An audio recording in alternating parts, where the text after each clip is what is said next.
Passengers called him a careless driver. They constantly complained about his slow driving and excessive adherence to traffic rules. He doesn't know how to hurry, they grumbled, until a three-man kidnapping gang tried to take over the bus. This careless driver suddenly started moving like a Formula One pilot. He overwhelmed the gang with strategic maneuvers, reached a safe point, and delivered them to police. That's when they learned this man had worked 15 years as an FBI protection unit driver. On a rainy Monday morning in April, Chicago Metropolitan Transit Authority's Bus Route 42 was following its regular route through the city's busy streets. The cold spring rain created a steady rhythm against the bus windows, while the windshield wipers moved back and forth with mechanical precision. The 7:30 a.m. shift was one of the city's busiest hours. People hurrying to work clutched their coffee cups and checked their phones anxiously. Students tried to finish homework assignments before reaching school, and elderly people with hospital appointments sat quietly, watching the familiar neighborhoods pass by through rain-streaked windows. Behind the wheel sat 58-year-old Marcus Thompson, a man whose presence had become as predictable as the route itself. He appeared to be an experienced driver who had been navigating the same path for 2 decades, had memorized every stop, pothole, and traffic pattern, and knew the timing of every traffic light along the 12-mile circuit. His dark blue driver's uniform was clean and pressed, but showed the wear of countless shifts, small faded spots where the fabric had been stressed, tiny repairs made with careful stitches, and the kind of softness that only came from years of washing and wearing. Marcus had graying hair that he kept neatly trimmed every 2 weeks at the same neighborhood barber shop, deep brown eyes that seemed to take in everything around him, and weathered hands that gripped the steering wheel with the confidence of someone who had driven hundreds of thousands of miles without incident. His face showed signs of fatigue, the kind that accumulated from years of early morning starts and dealing with traffic, weather, and demanding passengers. But his eyes were always alert, always scanning, always aware of his surroundings and the people in his care. Every morning, Marcus arrived at the depot at exactly 6:45 a.m., 15 minutes before his shift officially began. He would walk around his assigned bus, checking tire pressure with a small gauge he kept in his pocket, testing brakes by applying them gently while the bus was stationary, inspecting mirrors for cracks or adjustment issues, and ensuring that every safety system was functioning properly. Other drivers would arrive just in time to start their routes, grabbing their keys from the dispatch office and heading out immediately. But Marcus treated his pre-shift inspection like a sacred ritual that could mean the difference between a safe journey and a catastrophic failure. But passengers saw his meticulousness as excessive carefulness and criticized him relentlessly. Their complaints had become a daily chorus of frustration and impatience that followed him from stop to stop. "This driver drives way too slow." Office worker Jennifer Martinez would complain every morning as she boarded the same bus at the Roosevelt Avenue stop. She was a financial analyst who worked in one of the downtown glass towers and prided herself on efficiency and time management. He could weave through traffic quickly like the other drivers do, but he gets stuck following every single traffic rule like it's written in stone. "I'm consistently late to important client meetings because of his overcautious driving approach." Jennifer would often pull out her smartphone and post frustrated messages on social media about public transportation delays, never considering that Marcus's careful approach might have prevented accidents, saved lives, or avoided the kind of reckless incidents that regularly made local news headlines. She saw only the inconvenience, not the protection. University student Kevin Johnson, a junior studying business administration at DePaul University, would also voice his complaints to anyone who would listen during the morning commute. "Mr. Marcus is so careless about time management," he would tell his classmates as they rode together toward campus. "He turns every corner slowly, as if he's seeing the route for the first time in his life. We're constantly running late to our first classes of the day." Kevin had grown up in an era of instant gratification and quick solutions. The idea that slow and steady might actually be safer and more reliable was foreign to his experience with ride-sharing apps that promised efficiency above all else and fast-paced city life that rewarded speed over caution. The most vocal critic was retired teacher Dorothy Williams, a 72-year-old woman who had spent 40 years in Chicago's public school system before retiring 5 years earlier.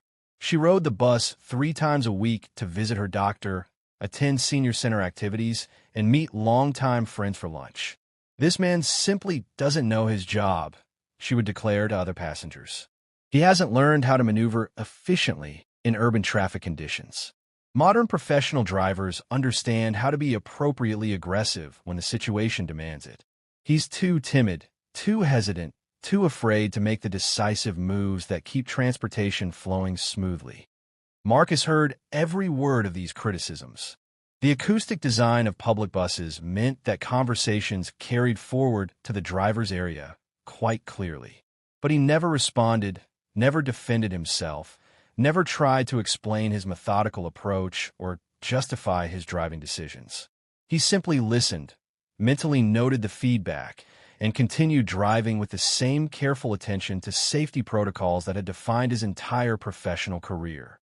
Because Marcus Thompson wasn't an ordinary bus driver, and his careful approach wasn't the result of timidity, inexperience, or lack of confidence behind the wheel.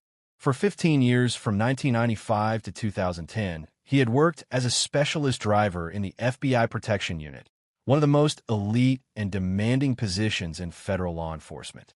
His job had been to transport high-value targets, federal judges who had received credible death threats, prosecutors working on major organized crime cases, witnesses whose testimony could topple criminal enterprises, and government officials vulnerable to both domestic and international threats. In this role, Marcus had driven in circumstances that most civilian drivers could never imagine.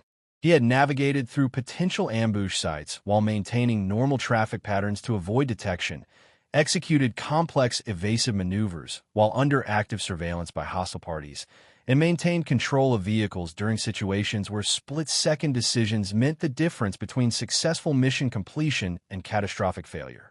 His training had taken place at the Federal Law Enforcement Training Centers in Georgia, where he had spent months learning advanced defensive driving techniques that went far beyond anything taught in civilian driving schools. He had mastered tactical vehicle operations, including high-speed pursuit protocols, precision driving in confined urban spaces, and most importantly, the ability to use any vehicle as both a protective shield and an offensive weapon when circumstances demanded immediate action. The psychological aspects of his training had been equally intensive. He had studied the behavioral patterns of attackers, learned to recognize pre-attack surveillance techniques, and developed the kind of heightened situational awareness that allowed him to identify potential problems long before they materialized. This wasn't paranoia. It was professional-grade threat assessment applied to real-world transportation challenges. During his FBI career, Marcus had successfully completed over 2,000 protection assignments without a single incident resulting in injury to his assigned passengers. His colleagues in the protection unit had nicknamed him Ghost because of his ability to move through hostile territory without being detected, intercepted, or successfully targeted. He had taken early retirement in 2018 after a particularly traumatic final assignment that had pushed him beyond his psychological breaking point.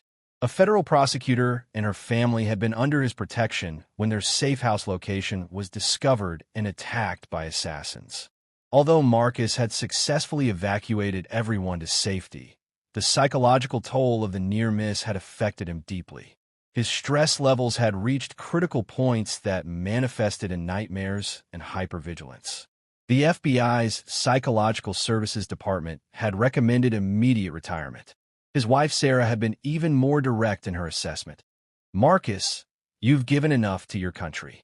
It's time to find something peaceful, something routine, something where the biggest problem might be traffic delays rather than assassination attempts." The job at Chicago Metropolitan Transit had seemed perfect when he applied. It offered routine schedules, predictable routes, and passengers whose biggest concerns were being late to work or school rather than surviving organized crime retaliation. It represented everything his FBI career had not been: safe, predictable, low stakes, and peaceful in a way that allowed him to gradually readjust to civilian life. But professional habits, especially those developed through years of life-or-death training, proved impossible to simply abandon. Marcus couldn't turn off 15 years of tactical awareness just because he was now wearing a different uniform. Every time he began his bus route, his mind automatically analyzed potential threat vectors, identified escape routes, and maintained the kind of heightened awareness that had kept him and his federal passengers alive. When he drove slowly and carefully, he wasn't being overly cautious. He was applying professional-level risk management principles. When he followed traffic laws with what seemed like rigid precision, he wasn't being inflexible. He was maintaining the kind of predictable, controlled behavior that made it much harder for potential threats to plan ambushes. When he seemed to take extra time at traffic lights, he wasn't wasting time. He was scanning for the surveillance patterns and suspicious vehicles that preceded major security incidents. Passengers interpreted this as carelessness. For Marcus, it was simply muscle memory from a career spent protecting people who had trusted him with their lives. Chicago Metropolitan Transit manager Robert Davis regularly received and reviewed passenger feedback. Marcus consistently presented a mixed picture that frustrated the administrative staff. His safety record was absolutely impeccable: 0 accidents, 0 incidents, 0 insurance claims. But passenger satisfaction ratings for Route 42 were consistently among the lowest in the entire system. Complaints about Marcus Thompson continued to increase every month. Davis would explain to the transportation supervisors. Passengers consistently report that he drives significantly slower than other drivers covering similar routes. His average travel times are 8 to 12% longer than the route standards we've established. While I can't argue with his perfect safety record, passenger satisfaction is a crucial metric for public transportation success. From his civilian management perspective, Marcus was simply an overcautious driver who needed additional coaching on time management. The possibility that Marcus's methodical approach might stem from elite-level professional training was completely outside his frame of reference. Shift supervisor Susan Parker would consistently agree with Davis's assessments. He really is inflexible about following standard procedures, she would observe. Other experienced drivers understand when they can safely exceed speed limits or take minor shortcuts to make up time. Marcus seems incapable of adapting his driving style to real-world conditions and passenger expectations. On Wednesday, April 17th, at 2:45 p.m., Marcus was following his usual route along Michigan Avenue when something triggered his professional instincts. Through his rearview mirror, he noticed a black SUV with heavily tinted windows that had been maintaining an unusually consistent following distance for what was now approaching 20 minutes of city driving. After monitoring the SUV's behavior through 6 different stops, Marcus's FBI training began to override his civilian assumptions about normal traffic behavior. The vehicle was maintaining a following distance that was far too consistent to be natural. Marcus began implementing basic counter-surveillance techniques he had learned during his federal training. He varied his speed, used natural stops to create separation, and changed lanes, noting that the SUV mirrored his movements. After 15 minutes of systematic testing, Marcus reached a professional conclusion. The SUV was conducting sophisticated professional-level surveillance of his bus and quite possibly specific passengers aboard his vehicle. The gang's operation unfolded exactly as Marcus's training had taught him to expect. At 3:15 p.m., as the bus approached Washington Bridge, the SUV accelerated into position and forced a traffic stop. 2 armed men who had boarded earlier revealed weapons and announced a targeted kidnapping operation focused on Jennifer Martinez. In that moment, as Marcus watched armed criminals threatening his passengers, every aspect of his 15 years of federal protection training activated simultaneously. The bus transformed from a civilian transportation vehicle into his tactical environment. The passengers became his protection assignment. The bridge became his operational battleground. Marcus Thompson stopped being a criticized bus driver and returned to being one of the FBI's most successful protection specialists. His response was immediate, precise, and devastatingly effective. Using advanced tactical driving techniques, he neutralized the external threat vehicle, created evacuation opportunities for passengers, and systematically disabled each attacker using the bus itself as both shield and weapon. The entire operation lasted 4 minutes from initial contact to complete resolution. When police arrived, they found a textbook example of professional protection work executed under civilian circumstances. Agent Thompson, Detective James Bradley said, recognizing the tactical precision immediately. That was elite-level, vehicle-based neutralization. Former Agent Thompson, Marcus corrected, current bus driver Thompson. As passengers were interviewed and the situation was resolved, Marcus found himself surrounded by the same people who had criticized him for months. But their perspective had undergone a complete transformation.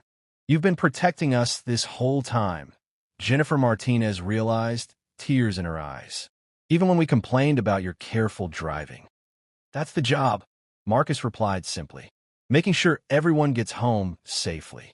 The next morning, Marcus found a collectively written note from his passengers. "Thank you for proving that true heroes work quietly, keeping ordinary people safe. We promise to remember that the person we criticize today could be the person who saves our lives tomorrow." Marcus smiled, placed the note in his pocket, and began his pre-shift inspection with the same professional attention to detail that had defined both his federal career and his civilian service. Whether protecting federal witnesses or Chicago commuters, his mission remained constant, ensuring that everyone who trusted him with their safety made it home alive. See you in the next videos. Don't forget to like and subscribe.